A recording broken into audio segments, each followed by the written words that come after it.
Chers amis, bonjour, chers amis, bonsoir. Cela dépend de l'heure à laquelle vous nous écoutez. Suivez cette vidéo tellement intéressante. Imaginez que vous êtes accusé. Vous êtes sur les bancs accusés. Tous les avocats s'acharnent contre vous. Mais il y a quand même une victime qui vient pour vous dédouaner. Une victime qui vient pour vous défendre. Donc en dehors de vos avocats, vous avez un nouvel avocat, mais qui fait partie des victimes. Suivez, c'est tellement beau. Vous, les manifestants, n'a pas pu l'arrêter. Est-ce qu'il avait été décidé d'arrêter le Toumba au stade? Vous n'avez pas de questions à poser, M. Fall. Alors, c'est la logique. Au moment où Toumba était dans le feu de l'action au stade, je ne sais pas comment on peut décider de l'arrêter. Bon, je ne commande pas c'est votre déclaration à vous. Mais je parle d'une question de logique. Bien. Dans ce qu'on vient de dire.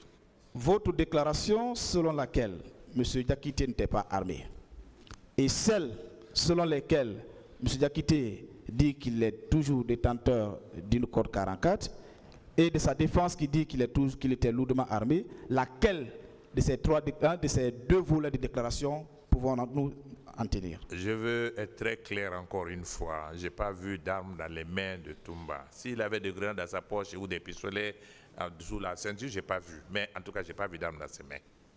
C'est ce que je peux dire. Le jour du 28 septembre, est-ce que les institutions de la République étaient aussi menacées que ça motive la sortie des militaires ce jour? Mais non, on ne s'est pas dirigé vers une institution de l'État. On n'a pas fait de marche pour aller vers la présidence là-bas contre le camp Al-Fayaya. On a décidé de faire un meeting. Ce n'est pas une marche comme on le fait souvent maintenant ici. Marcher du nord au sud. On n'avait pas décidé ça. On n'était pas dans cette logique de violence ou de manifestation dans des domaines où on ne pouvait pas contrôler. On a décidé de faire dans un stade fermé. On avait cette logique. Donc, on n'était pas là. Aucune institution n'était menacée. Voilà. Et c'est la raison pour laquelle nous nous sommes étonnés. Pourquoi a-t-on envoyé des soldats armés contre des citoyens qui se réunissent dans un endroit précis, un enclos fermé, pour les massacrer? C'est la question que je me pose. Bien. Pourquoi? Je suis vraiment d'accord avec vous. Aucune institution n'était menacée. Absolument pas. Mais lorsque vous avez vu ces militaires au stade, quelle est l'impression que vous vous êtes faite? Mais c'est l'impression de la brutalité. C'est une brutalité. Et quand j'ai vu les militaires arriver, tirer, j'ai dit, mais ces gens, Sidi m'a dit, ils sont devenus fous. Mais c'est la brutalité, c'est l'impression que j'ai eue. Que des militaires viennent trouver une foule qui n'attaque rien et qui est dans la joie et qu'on vient tirer sur eux, c'est de la folie. C'est l'impression que j'ai eue. Bien. Est-ce que vous vous rappelez au moins, à la veille du 28, l'état-major général a fait un communiqué demandant à tous les militaires de rester dans les casernes? Moi, non. Ça, c'était adressé à l'armée. Moi, je n'ai pas suivi ça. Vous n'avez pas entendu à la radio, à la télé? Non, le 27 septembre, nous, on a passé la matinée en réunion au siège. Et nous-mêmes, l'après-midi, on a contacté nos gens pour préparer la réunion. Mais c'est tout. Moi, je n'ai pas entendu. Mais ça, c'est une disposition interne. S'ils l'ont fait, c'est bien. Mais ça n'a pas été respecté. Parce que si on a maintenu le reste de l'armée dans les casernes, mais la garde présidentielle est allée massacrer les gens. Bien. Si cette décision a été prise et le chef état-major général a été entendu, il a déclaré cela. Est-ce que ces militaires qui sont rendus au stade n'avaient pas un agenda caché contre soit le pouvoir en place ou contre vous, les manifestants? Non, je ne peux pas vous dire exactement ce que cela pouvait être. Pour nous, c'est la garde présidentielle qui est venue, qu'on a vue, et il n'était pas seul, puisque la gendarmerie même a participé au massacre et la police. Donc, c'est la responsabilité que la Cour situera, pas moi. C'est le tribunal qui va trancher cette question. D'accord. Monsieur Toumba, qui est venu vers vous, avec des militaires ou d'autres groupes de militaires, il vous a pris vous met dans sa voiture, est-ce qu'il est reparti avec ses militaires ou ses militaires étaient restés au stade? Nous, on n'est même pas parti avec les militaires de Toumba à la clinique. On est allé avec Toumba à la clinique et à la gendarmerie. On n'a pas vu de militaires avec lui. On n'est pas dans sa voiture, c'est lui qui conduisait. On n'a pas vu ses militaires. Il n'était pas avec des militaires en partant.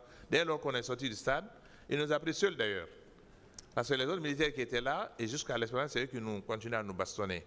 Mais lui, il était seul. Il nous a pris, on était seuls dans sa voiture avec lui, sauf le monsieur qui était là, il y avait quelqu'un devant. Mais il n'avait pas de militaire avec lui. C'est nous qui étions avec lui. Bien. À cela, est-ce que cela ne vous a pas donné une impression? Comment se fait-il quelqu'un qui est venu avec un groupe de militaires repart seul en laissant les autres derrière? Cela ne vous a pas donné une idée? Non, franchement, je vais vous dire une chose, c'est que le 26 septembre, lorsque tous ces actes se sont produits, nous nous sommes dit, mais c'est Toumba que nous avons vu rentrer, comprenait qu'on venait pour venir nous assassiner ou bien nous arrêter.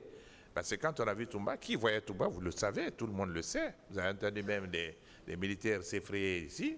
Toumba, c'était la terreur. On voyait Toumba derrière le capitaine Moussa Dadis, avec son air toujours féroce. Et bien, ce Toumba nous a étonnés. Et nous nous sommes dit, mais ce monsieur il est venu pour nous arrêter. C'est ce qu'on a cru. Et même quand il nous sortait du stade, on n'était pas sûr d'ailleurs qu'il était venu pour nous prendre pour le stade, pour nous sauver. On pensait qu'il nous a pris au stade pour aller nous mettre en prison au camp Al-Fayaya. Et c'est quand il a fait le contraire de ce que nous croyons que nous avons dit après, quand même il nous a sauvés. Et c'est ça ce que je dirais. Mais je ne sais pas pourquoi Toumba est venu au stade. Je l'ai dit hier. Je ne sais pas pourquoi il est venu. Mais ce qui est constant, c'est qu'en nous sortant d'abord de l'intérieur, même s'il avait décidé de nous sortir du stade pour nous amener à Al-Fayaya, j'aurais dit qu'en nous sortant du stade, il nous a sauvé la vie. Parce que si on était resté à l'intérieur du stade, au moment où les gens nous avaient déjà vraiment tapé sur la tête et à tout moment, certainement on serait mort à l'intérieur du stade là-bas. Et donc, vraiment, le jugement de tout le reste là appartient au tribunal. Bien. J'ai donné des faits et des faits constants. Monsieur Fall, on va continuer. Mettons-nous dans cette logique selon laquelle M. Toumba vous a sauvé. Mais curieusement, M. Toumba n'a sauvé que certains leaders. Pourquoi il n'a pas sauvé un des militants? Est-ce que un de vos militants ou un militant d'un autre parti politique a déclaré là que M. Toumba l'a sauvé également? Non, vraiment, c'est une question, franchement, laissez le soin au tribunal de trancher. Le tribunal a écouté tout le monde ici. Ils ont écouté Toumba ici. Toumba a dit que lui, il est venu pour sauver les leaders. Et nous, il nous a sauvés. Le tribunal apprécie cela. Non.